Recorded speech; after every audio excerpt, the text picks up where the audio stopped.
Shalom, shalom. Ah, just recently may video na na-post sa TikTok. Actually nabalita sa local radio taga Mindanao na yung lalaki na humingi ng tulong para hinahabol daw siya. Pero yung umahabol sa kanya ay hindi nakikita. Then suddenly ay nakulaps na lang siya, then nasalo lang siya nung security ng gwardiya. Then maya lang ay accordingly parang naposes yung lalaki. Then makikita dun sa video na parang naglilibitate or lumulutang. Actually ang pag sinabing levitation, isa yan sa mga primary identification na extraordinary yung nangyari. Ibig sabihin talagang makonclude kagad ng mga exorcist, yung mga legit na mga exorcist, na yan ay possession. Then sabi ng gwardiya, nagsalita para ng mga salita na hindi maintindihan. So isa rin yan. Pangalawang indication na ma-conclude ng mga exorcist na may na-possess yung isang tao kapag nagsasalita sa mga wika na hindi naman talaga usually aral or alam.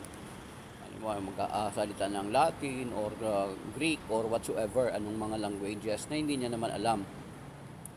Then makikita natin doon na parang talagang lumutang. Maliban kung yung parang, pero hindi kasi kapag hinatak yung paa tapos hinahawakan din sa dulo, parang lumulutang. Pero makita naman natin na talagang parang umiiktad yung katawan ng lalaki. Actually meron naman yan na yung second hand story na yung nung sa Baptist pa ako, yung kasamahan ko na si Jojo nag-aral ng Baptist Seminary sa Jensen. Ngayon, ang kwento niya na may mga asong nag-aaway sa labas ba. May nag-aaway na aso sa labas. Then, hindi ko alam paano nangyari na sila rin, parang nagtalo-talo din sila dalawa. Mga estudyante ito ng Baptist Seminary din. So, later on, then, maya sila na nung nag-aaway. Then yung isa niyang kasamahan ay na seminaryan, Baptist Seminary, estudyante, ay naposes. Then sabi ni Jojo ng ka-churchmate ko dati sa Baptist doon sa Dawing, sakop ng Viceroy Pinang, pero mga tanod yan, na nakita daw talaga nila nag-levitate na halos tatalon na sa bintana. So yung kwento niyo yun. Isa pa, yung kwento na those are second hand stories. Meron din dito sa amin sa part ng Rizal, part ng Rizal. Yung isang kilala naming matanda na dating naging preacher ng El Shaddai. Second hand story lang din to. Preacher siya, nagpi-preach siya, then maya may na-possess na member ng community. So ang ginawa niya,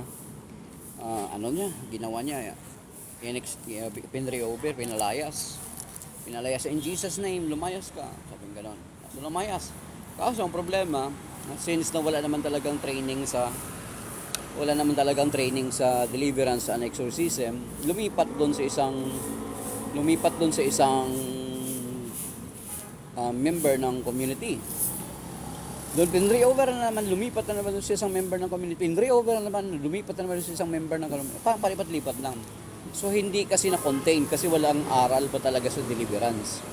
Kasi kung aral ka na sa deliverance, dapat kapag bago mo i-pray for deliverance yung isang tao, make sure na mag-prayer of protection ka muna, maghingi ka ng forgiveness sa mga kasalanan mo, then nagawin ka ni Lord sa instance na yan, na emergency instance na yan, na gawin kang worthy, na i-sealed ka ni Lord ng kanyang blood, and then including the whole community. Pray mo dapat ng sealing of protection na i-pray mo sila for protection and i-seal mo sila din ng blood ni Christ ng Panginoong Jesucristo.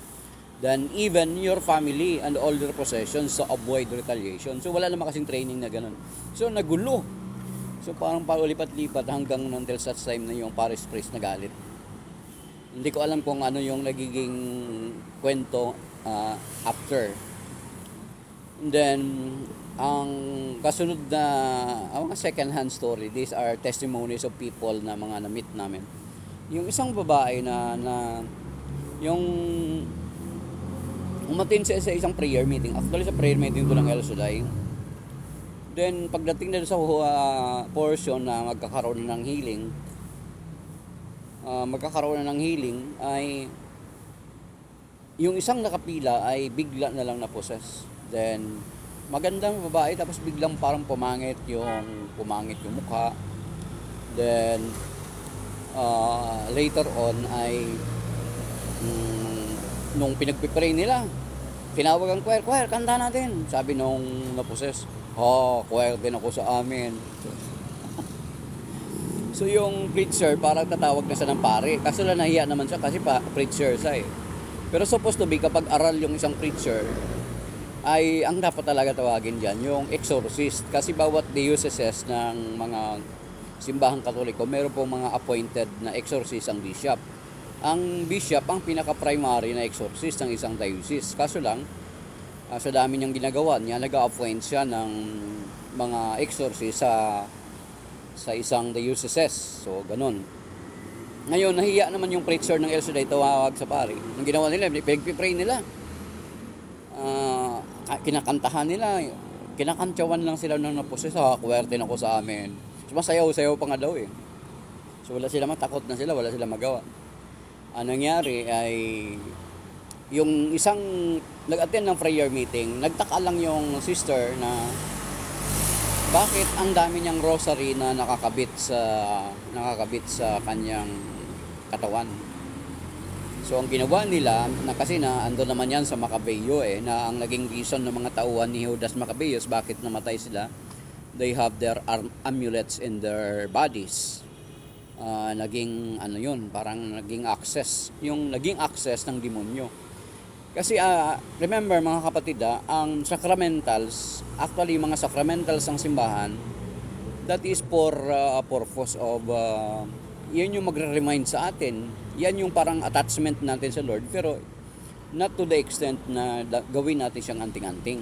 Kasi kapag ang intention ng puso natin, gawin na natin anting-anting, doon na tayo nakapokus for God's protection na kung meron ako nito, ligtas ako, hindi ako matabla ng bala or whatsoever, hindi ako matabla ng kung ano-ano. Parang andun na yung natin, defendants natin, not to God anymore. So kahit sacramentals yan, kung ang intention ng puso natin is iba na, that is wrong already. Actually, marami na nga sa kasalukuyan, marami na ngayon sa Facebook, since na very close tayo sa ating reliyon, sa ating pananampalataya, maraming mga mandaraya na ginagamit nila yung ating pananampalataya mismo para dayain tayo at ilihis sa katotohanan. Halimbawa, yung mga Santo Niño, di ba? Yung Santo Niño, ang purpose niyan is a reminder for us that the Lord Jesus Christ has been incarnate. Di ba? Nagkatawang tao siya sa John chapter 1 verse 1 to 3, then verse 14, in the beginning was the Word, and the Word was with God, and the Word was God. And the Word was made flesh and dwelt among us. Then doon sa Matthew 1:21 to 23, and she shall conceive a son, and she shall name him Jesus, for he shall save his people from their sins. So, yun yung magre-remind sa atin that the Lord Jesus Christ ay nagkatawang tao, namuhay kapiling natin. Pero kapag ginagamit na natin yung Santo Niño de la Suerte, lalagyan natin ng barya, di ba? Usually yan yung mga ginagamit na Santo Niño, yung nakasuot ng green. So, once sa ginagawa na natin yan, that is already a violation, that is paglabag na yan, that is superstition, at nauhulog na yan sa pagkakasala. Kasi ang superstition, sakop yan doon sa Catechism number 2116 na, and then 2117 na the superstition is fall on the sin of idolatry. So kahit mga religious items and religious objects yan, maging maingat tayo sa pagtrato. Dapat yan ay magiging reminder lang sa atin. Every time na makita natin yan, yan ay magpaalala sa atin ng mga virtues ng mga taong namuhay ayon sa kalooban ng Panginoon. And then, kasunod, so nung tinanggal nila yun, yung ang daming rosary sa liig niya, bumagsak yung babae. Then, nung pinatuluan nila yung langis, yung bibig, yung langis na yun, usually yan yung pinapapahid para sa healing. Umusok daw yung bibig niya. Tapos ang baho ng amoy.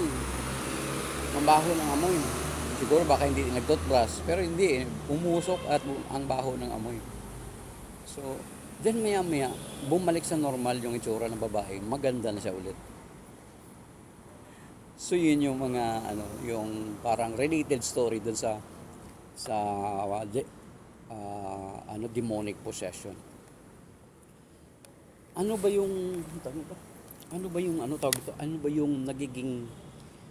yung nagiging reason bakit nagkakaroon ng mga ganitong infestation or demonic possession?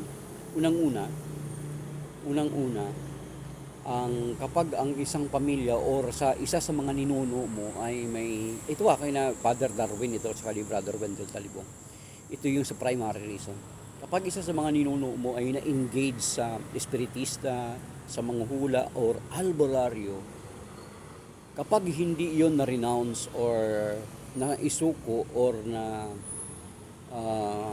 tinalikdan ng isa sa miyembro sa pamilya, ay magkakaroon ng contamination yung pamilya mo.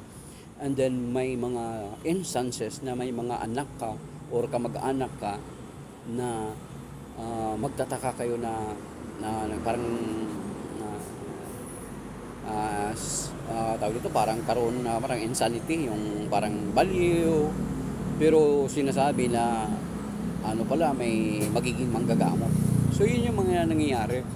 Usually yun yung mga naging access or doorway doon sa mga napuposes. Isa yan sa mga pinaka-primary reason. So ang dapat, kapag alam mo na ikaw, halimbawa, lalo na kapag may mga connection yung pamilya mo na hindi pa na-renounce, talagang dapat i-renounce yan, i-break yung unholy ties, i-break yung occultic involvement ng pamilya mo. Kasi kung hindi, pasok kasi yan dun sa sinasabi dun sa Exodus chapter 20 na magkakaroon ng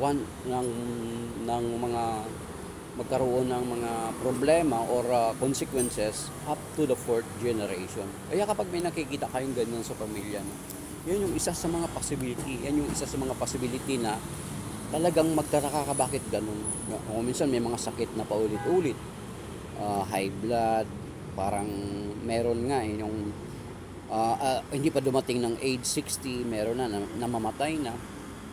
Ganun ulit. The same, parang pattern na siya, parang sinasabing na term natin sa science, parang sinasabi natin na hereditary. Pero let us go back to our generation. Tingnan natin yung ating salinlahi. Kung ikaw, lalo na kapag alam mo na or nalaman mo ito yung panahon mo na ikaw yung mag-ask ng forgiveness for your family. Kaya yung tinatawag na healing of family tree or healing of family lineage. Merong ganyang mga prayer. But make sure ikaw, tayo, i-renounce natin yung involvement natin doon. I-renounce natin yung unholy ties natin doon.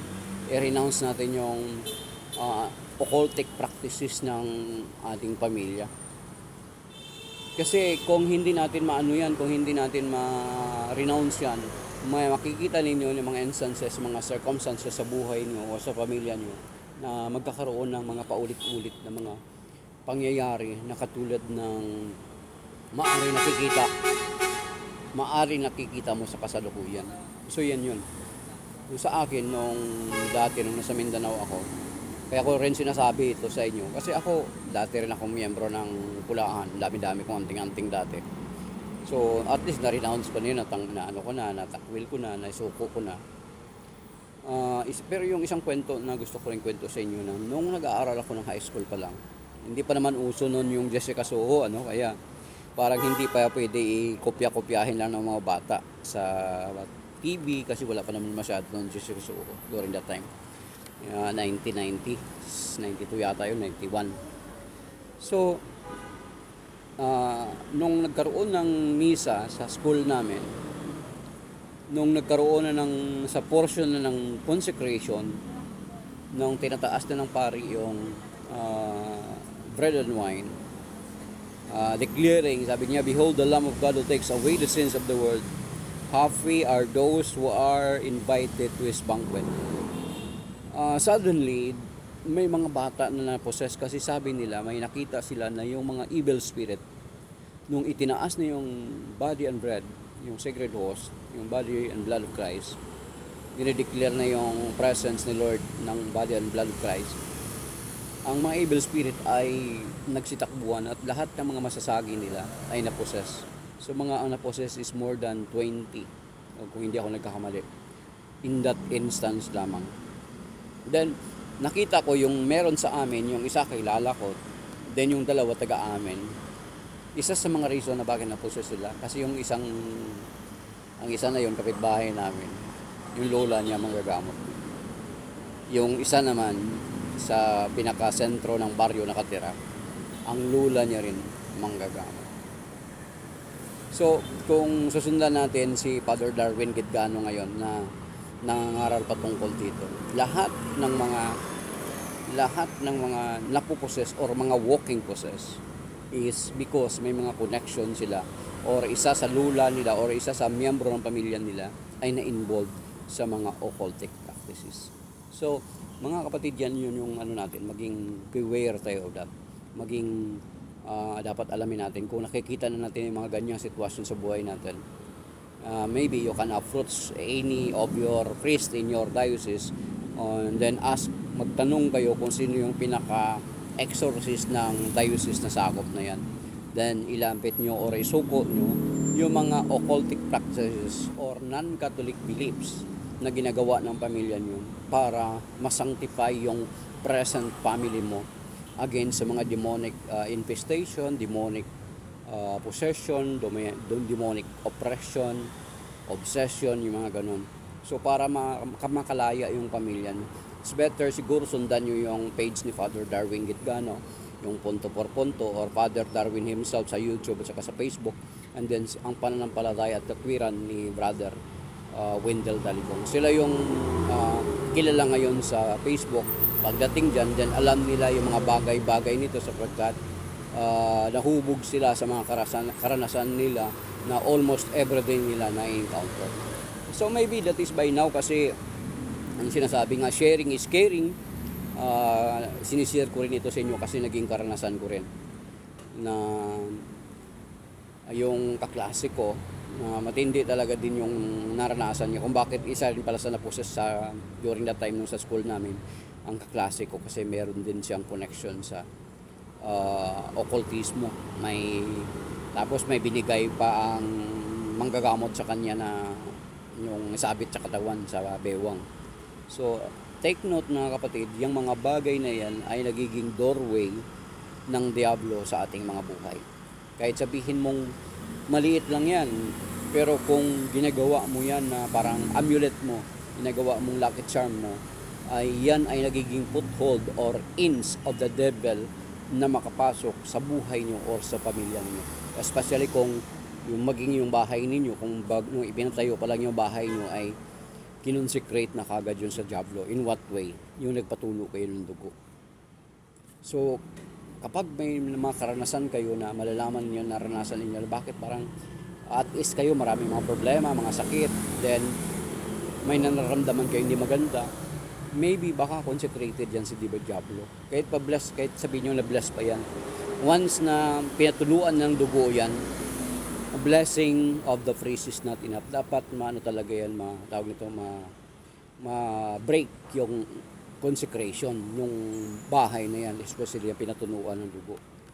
So, kailangan ma-break yung consecration, then saka pa lamang uli ma-bless. Then, magiging malaya yung bahay ninyo or yung pamilya nyo sa mga occurrences na nangyayari na hindi mo maintindihan. So, maybe that is by now yung isi-share ko sa inyo na at least na alam ko at karanasan ko. ilapit nyo po sa exorcist. Magtanong kayo kay Father Darwin Gitgano sa Punto por Punto or kay Brother Wendell Talibong sa Pananampalataya at Katwiran. Pero kung dito ka naman sa Diocese ng Manila, meron tinatawag na AMUE, Archdiocese of Manila Office of Exorcism. Ang kilala dito ay si Father Jose Sequeia, yung pinaka-head. So siguro yan lang by now, tingnan ninyo, suriin nyo, bakit ganito yung pamilya namin? Bakit ganito paulit-ulit yung mga sakit na hindi maintindihan? Bakit itong mga circumstances sa buhay namin parang hindi maipaliwanag? Yung sakit mo hindi ma-determine ng doktor paano yung mga diagnosis, then maybe that is the time that you will have to go to your priest or to the exorcist of the diocese where your parish is being covered. So, shalom. Maybe that is by now. May God bless us all. Amen.